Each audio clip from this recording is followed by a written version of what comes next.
Petit Jornal. Inteligência e irreverência em doses diárias.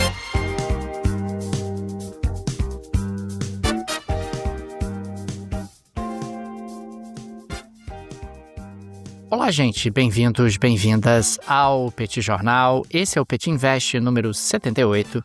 Estamos gravando numa live no YouTube do Petit Jornal. São exatamente 9 horas e 14 minutos da sexta-feira, 18 de julho de 2025. Cá está a dupla de costume, a dupla que você conhece de cor. Tanguy, o Bagdadi, animado, contente, preparado, revigorado, resiliente, retumbante, descansado, tarifado, muito tarifado, cada vez mais tarifado, tarifação fora de controle, no caso do Bagdadi, mas está aqui lutando, está aqui de pé, apesar das adversidades. E Daniel Souza, que é esse que vos fala, ao longo dos próximos minutos, repercutiremos aqui os principais acontecimentos econômicos dos últimos dias, trazendo reflexões e análises. Esse é o Petit Invest, mais um episódio do nosso Petit Jornal. Tudo bem, Tanguy? Vamos nessa? Tudo bem, Daniel Souza? Vamos lá para mais esse episódio Petit Invest. Deixo aqui as super boas-vindas a todo mundo que nos acompanha nessa manhã de sexta-feira. Um abraço aí pro pessoal que nos acompanha nessa live no YouTube, né, que é de onde sai a gravação, aliás, que vai lá pro pessoal que nos acompanha pelo podcast. Esse episódio que é um oferecimento da Rio Claro Investimentos. Aliás, Daniel, por falar em Rio Claro Investimentos, essa semana a gente teve como grande assunto aqui no Brasil o Pix, né? E a gente sempre lembra que o Pix é uma das poucas unanimidades nacionais. Tem gente que gosta de goiabada, tem gente que não gosta. Tem gente que gosta de dia de sol, tem gente que não gosta. Tem gente que gosta de praia, tem gente que não gosta. Agora, o Pix, Daniel, todo mundo gosta, né? Me conta aí, Daniel. Eu sei que você fez uma pesquisa aí sobre dados do Pix e tal. É um negócio meio inacreditável, me parece um caso de sucesso internacional, né? Assim, dificilmente a gente vê outro sistema que tem uma aderência tão grande a uma população tão grande quanto a brasileira. É verdade, Tanguy. Agora, me parece importante destacar que o Pix também é reflexo de um sistema bancário extremamente eficiente.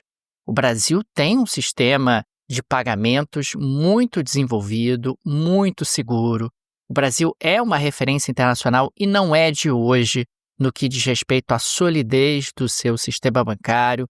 O pessoal que já teve a experiência de ter uma conta no exterior ou ter que efetuar transações bancárias no exterior sabe que neste momento você sente falta do Brasil. Puxa, mas no Brasil é tão mais fácil, o Brasil é tão mais eficiente nesse aspecto, e é mesmo.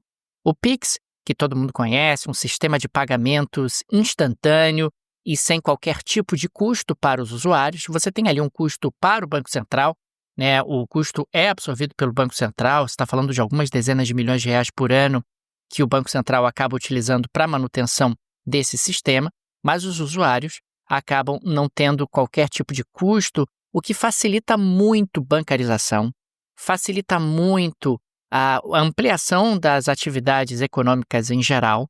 Puxa, quantas pessoas foram inseridas no sistema bancário por conta do Pix? O Brasil, durante muitas décadas, Tanguy, tentou de todas as formas aumentar a bancarização no Brasil com sucessos muito limitados. Ninguém foi tão revolucionário quanto o Pix. Hoje você vê, eventualmente, vendedores de rua ou pessoas em situação de rua, às vezes tendo ali transações através de Pix, tendo uma chave Pix, etc., para implementar as transações que estão acontecendo ali no dia a dia. E quando você olha para os números do Pix, é algo absolutamente impressionante.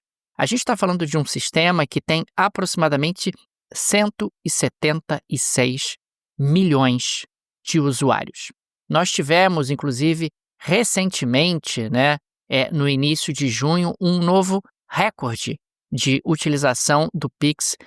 Num único dia, Tanguy, nós tivemos aqui 276,7 milhões de transações, com o valor total movimentando de inacreditáveis 135,6 bilhões de reais. Quer dizer, a gente está falando de um sistema absolutamente revolucionário, um sistema que acaba reduzindo demais os custos de transação no Brasil, aumentando produtividade, aumentando eficiência.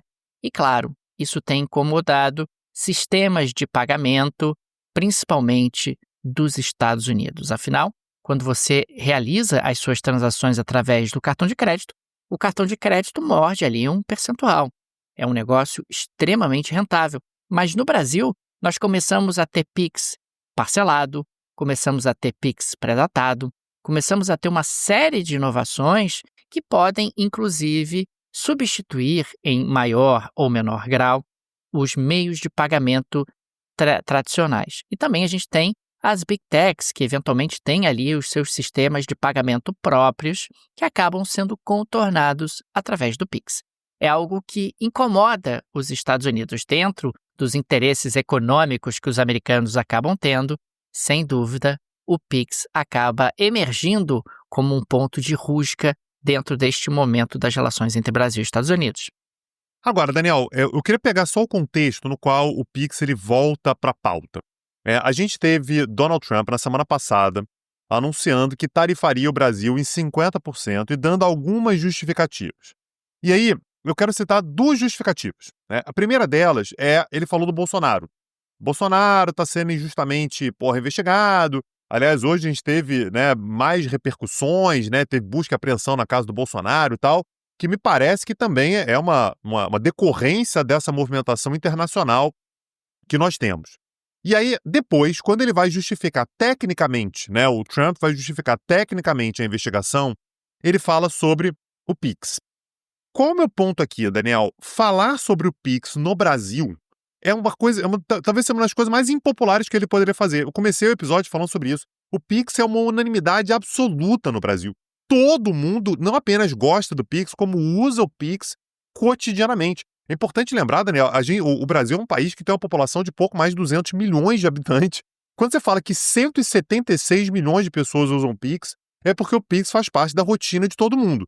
Então, se o objetivo era, naquele momento, de fazer as tarifas e emparedar o governo brasileiro para pressionar por conta de uma questão do Bolsonaro, que a gente sabe que estava longe de ser a prioridade, mas era uma das justificativas, era um dos pontos que o Trump colocou naquela carta, ao falar sobre o Pix, na prática, ele coloca o governo Lula numa posição muito favorável.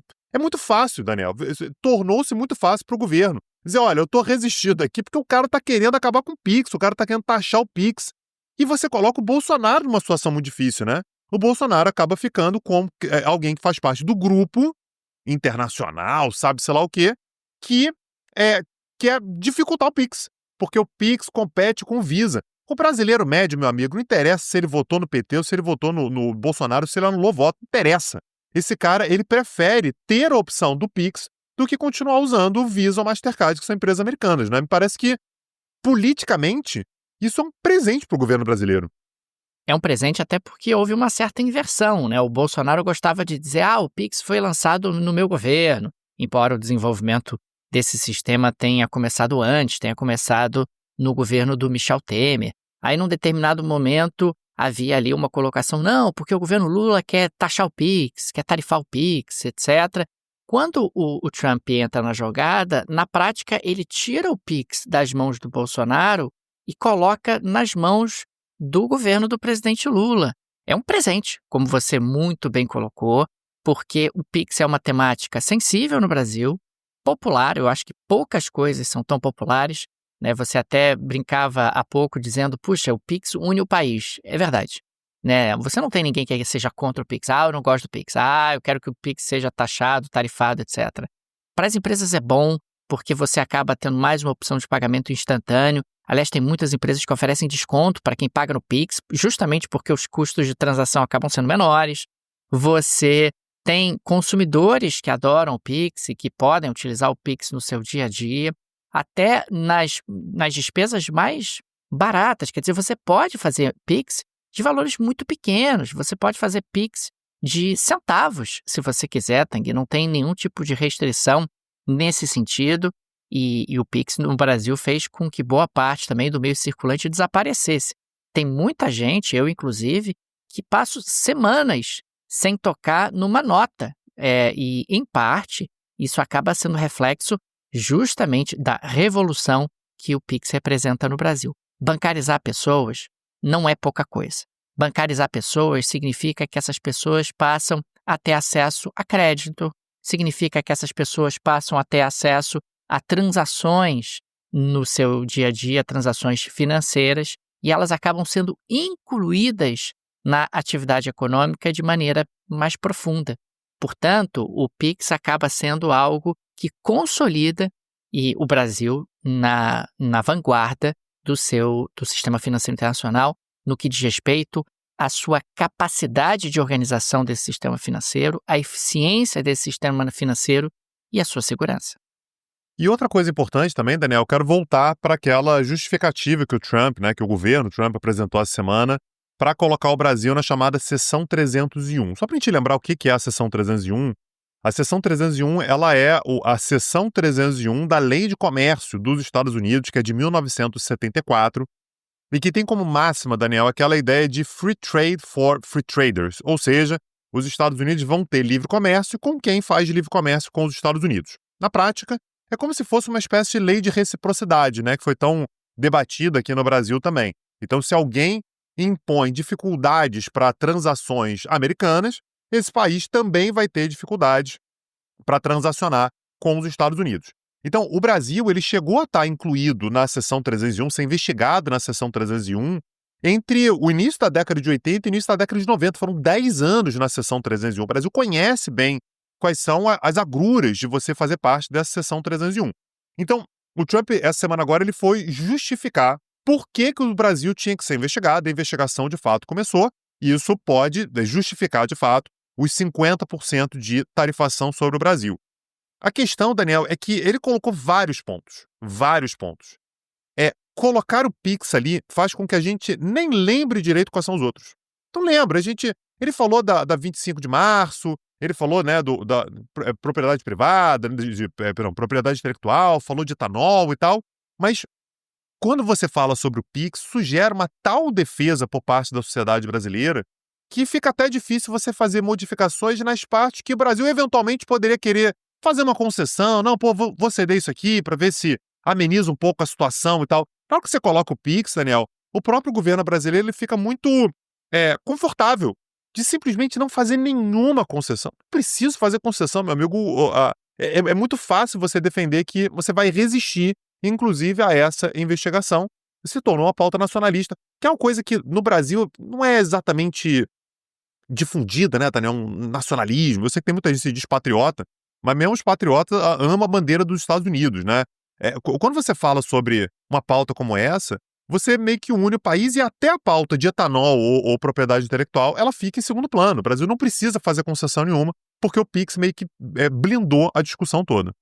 Esse aspecto, Tanguy, me parece particularmente interessante, porque denota uma certa precariedade na posição americana. Quer dizer, parece um certo improviso, parece um certo, realmente amadorismo. E quando a gente olha para o atual governo americano e as informações que chegam de lá, sugerem que a equipe comercial do Trump é uma equipe muito emparedada. Quer dizer, você teve muita gente demitida, você tem muita gente com medo, você tem muita gente que está ali numa situação de fragilidade, e isso não fortalece a posição negociadora dos Estados Unidos. Parece que fragiliza a posição negociadora dos Estados Unidos.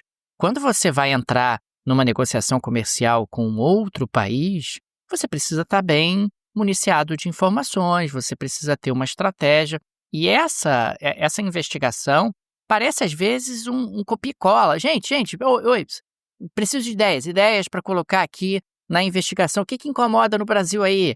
Não tem ali uma substância um pouco maior, e isso chama muito a minha atenção e, em algum grau, até me surpreende, porque os Estados Unidos tinham ali uma tradição de muita precisão, muita organização no que diz respeito a negociações e, particularmente, negociações comerciais. E uma última coisa que eu queria trazer, Daniel, que você mais ou menos já tocou, mas eu queria reforçar aqui, que é o fato de que síndrome de vira-latas à parte, o Brasil ele é uma liderança tecnológica quando a gente fala sobre bancarização. Se as pessoas, sobre tecnologia bancária principalmente, não bancarização, mas sobre tecnologia bancária. Se você tenta, por exemplo, atuar em bancos americanos, você vai descobrir que para você, por exemplo, recuperar sua senha, você tem que pegar o seu telefone e telefonar, Daniel. Telefonar, falar com uma pessoa, você tem que ligar e falar com alguém. Minha senha. Aí você tem que fazer, Daniel, tem que pegar um pedaço de papel, escrever sei lá o quê e mandar pelo correio. Manda pelo correio, Daniel. Na Europa também é assim. Isso é o normal do sistema bancário internacional. É esse, né? É você não ter as facilidades que a gente tem no Brasil. Como você falou, dá uma saudade do Brasil quando você tem que lidar com a dificuldade que os bancos no exterior ainda têm. O Brasil ele tem, de fato, um sistema muito eficiente, muito eficaz. Você faz tudo pelo celular. Eventualmente você tem que ir na agência, mas você tem que ir na agência, meu amigo, é uma coisa muito fora da curva. O normal é você conseguir fazer tudo por ali. Pagamento, crédito, transferência. Você consegue fazer tudo de forma bancarizada. Agora, Daniel, tem muita gente que é aqui do Brasil, mas que quer, por exemplo, internacionalizar os seus investimentos. Eu quero ter um investimento em outros países e tal, e fazer isso às vezes é muito complicado. E aí fica o recado dos nossos companheiros lá da Rio Claro Investimentos. Se você quer que isso seja bem feito, sem grandes sobressaltos, você quer lidar muitas vezes com a burocracia excessiva que existe quando você tem investimentos no exterior, a Rio Claro ela pode te ajudar. É muito importante você ter um profissional gabaritado, uma equipe realmente profissional capaz de te atender para fazer essa intermediação. Então, em momentos de confusão, Daniel, se você quer garantir estabilidade, construir seu patrimônio, garantir sua independência financeira, isso passa também por uma internacionalização dos seus investimentos, é natural. A Rio Claro Investimentos é a melhor opção. O link está na descrição desse episódio para você construir uma boa carteira de investimentos e que trabalhe para você. É uma proteção diante das loucuras atuais e que vai te ajudar, portanto, a garantir uma segurança do seu patrimônio daqui para frente. Link na descrição desse episódio. Imperdível, gente. Conheçam o trabalho da Rio Claro Investimentos. Tenho certeza que vocês vão gostar demais. Daniel Souza, segunda-feira estamos de volta com mais bate-papo. Um abraço e até a próxima. Valeu! Tchau, tchau. Petit Jornal. Inteligência e irreverência em doses diárias. Acesse www.petitjornal.com.br.